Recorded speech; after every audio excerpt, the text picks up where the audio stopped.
Inside this box is the 2024 Acer Chromebook Plus 514. It's the new updated model with the Intel Core i3-N305 processor, not the older model from last year with the AMD processor. It's a 14-inch clamshell Chromebook Plus model, so some decent internals and the software benefits that come with Chromebook Plus. Let's take a look. So it's nice to see Acer's green pack, their recycled packaging on this. They're fairly heavy on that now in a lot of their Chromebooks and tech, so nice touch to see and a bit of colour to the box. This is a review unit, so it has been opened before. Big thanks to Chili Bob PR and Acer UK for making this one available for me to give you this unboxing. Let's take a look inside. So the branding on the lid there, in line and very similar to the branding we saw for the 311 unboxing earlier this week. So I think it's just reminding people that maybe aren't familiar with Chrome OS or are new to Chromebooks, just how easy it is to sign in. So here we are, all packaged up. So this is a Chromebook that I first saw back in May at the Google Chromebook Showcase event. So I'll link to my video on that if you want to take a look there. But I've been waiting to get my hands on it and have a look. We've seen it become available in the US and other places in the meantime, but it's just started to become available in the UK. You may have seen my post to X and Threads this week as it started to become available in Currys in the UK. So just over here on the right hand side, it is a 65-watt USB-C charger again, so you won't be able to see it on there, but it is confirmed. So I've got the UK power plug. Right, let's lift the Chromebook out, and of course you've got the obligatory paperwork underneath if you want to have a look at that. So yeah, this model is the exact same spec as Currys have in the UK, as I mentioned at the moment, and as I post today it's actually down to $249.99, which seems pretty reasonable for a 14-inch Chromebook Plus model, so interesting to see that segment of the market, I guess, getting a bit more competition with this device as well. Let's just flip it over and get the Chromebook out of its sleeve. So here we go. Okay, so we've got that kind of two-tone steel grey, I believe they call it, colour on top. And we've got the Acer logo, kind of embossed on that right-hand side. And then, of course, the Chromebook Plus branding over here on the left. It is feeling relatively light. I'll flash the weight up on the screen now, but yeah, it's feeling not too bad on the weight there. This is a non-touchscreen model, I know, in the US, and there is an option whether we'll see it in the UK for a touchscreen. I imagine that adds a bit of weight. Feels like a full plastic build, fairly sturdy there, but yeah, although you've got that nice texture, I think that's still plastic, and underneath as well.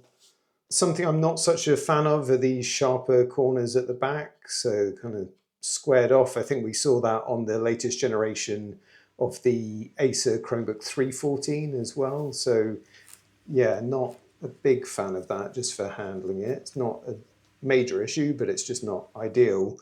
Much prefer these rounded corners on the front. You can see the vents for the heat from the processor at the back there as well. So just to cover off the core specs of this, obviously it's meeting the Chromebook Plus spec. So what does that mean? So it's got a Core i3 12th gen equivalent or newer. So this has got the Intel Core i3-N305 processor that we've seen in some of the other 14-inch Chromebook Plus models. It's got 8 GB of RAM, it's going to have a Full HD IPS display, it's got a Full HD webcam, and it's got a minimum 128 GB of storage. And this model has 128 GB of eMMC storage. I think if you go up to the 256 GB option, if you can find that, that's SSD. So again, like with most Chromebooks, it's going into the detail of the exact spec of the model in your region or the one that you're looking at that can really make some of the difference. So I'll try and point out those subtleties. Okay, let's have a look underneath. So you have got the grills for the processor there. There's no speakers on the bottom. We're going to see that they're up on the keyboard deck, which is always nice. So let's open it up. So getting into the keyboard deck, let's just remove that. Let's take a look. So as mentioned, you've got the speakers firing up either side, which is always nice to see. Keys, fairly medium travel, looking very similar to the Acer Chromebook Plus 515 that I've shown on the channel. But yeah, I think it's going to be a pretty good typing experience on there. Very slight, you know, if you're sort of pulling it, very slight movement to the chassis, but that's just because it is all plastic, but it certainly feels like it's going to be solid enough for a typing experience, no problem there. I should also mention for the keyboard, there is a backlit option available. Sadly, this spec doesn't have it. So again, if you're picking one of these up in this exact same spec, I'll detail it in the video description. It's not going to have the backlighting on the keyboard. As you may be able to tell as well, it is nice that the display goes back 180 degrees against the keyboard. Always handy to have that option in the clamshell. I do think we might be seeing a convertible spin branded Acer Chromebook Plus 514 on the way as well, so that will be really interesting to see if that does come along. And then you've got the Ocean Glass branded trackpad, nice decent size, feels really smooth, it's not loose, it's got a good tap and a good click to it. So yeah, that's feeling decent. Let's just see what else we've got here. So yeah, mentions the upward firing speakers that we've seen, and yeah, they're DTS branded. Dual microphones, okay for the webcam, and better images in low light for the screen. So I think that's going to be the matte finish screen that we'll see when we get up to the desk, and the Ocean Glass trackpad that I've just mentioned. So yeah, all looking decent there. I'll give you a quick look at the ports. So we're on the left-hand side first of all, but we'll actually see in a minute that you've got dual USB-C and USB-A on this device. Both 3.2 Gen 1 ports, so not the very latest, but still decent. You've got a micro SD card slot here on the left as well, and a headset microphone audio jack. Moving to the right-hand side of the Chromebook, it's really just the spoilers for the dual USB ports, USB-C and A that I mentioned. There's a Kensington, I think it's the Nano lock slot if you need to lock this down, if it's being used in the classroom or something. And then you've got the battery charge LED indicator as well. Regarding any other connectivity, it's Wi-Fi 6E and it's Bluetooth 5.1 compatible. So not the very latest Bluetooth standard, but I shouldn't imagine there's going to be any issues there.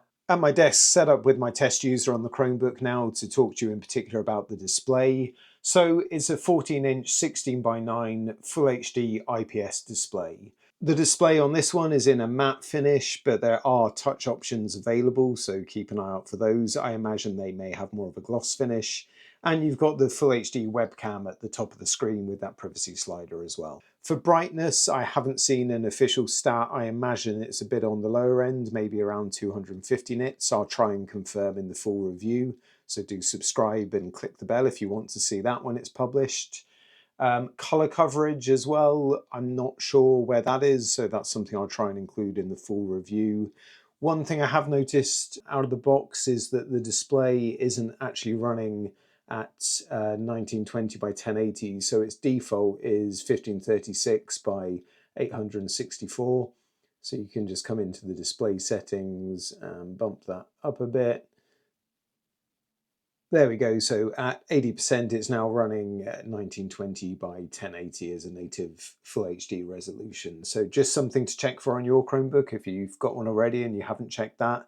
If you've got a Full HD display, make sure you're running it at the Full HD resolution. So a couple of other things to look at. Let's go into the Settings app. We're in About, Chrome OS, and we're going to click onto additional details to see how long this Chromebook will get updates to Chrome OS for. And you can see under the update schedule, it's going to get updates until June 2033. So a nice long life of updates ahead of it there. The other thing to point out, of course, as it is Chromebook Plus, as mentioned, you're going to get all the software additions like the Gemini app baked right into Chrome OS, and anything else, of course, that's developed and released in the future. So things are looking promising from my initial impressions of this Chromebook Plus 514. If you do want to see that more entry-level Acer Chromebook 314 that shares some of its DNA by the looks of things with this model, I'll link to that video now on the left. Otherwise, if you want to see my video where I first saw this Chromebook, that's from the Chromebook showcase that I attended in London at Google's office. I'll put that video up on the right now. Cheers.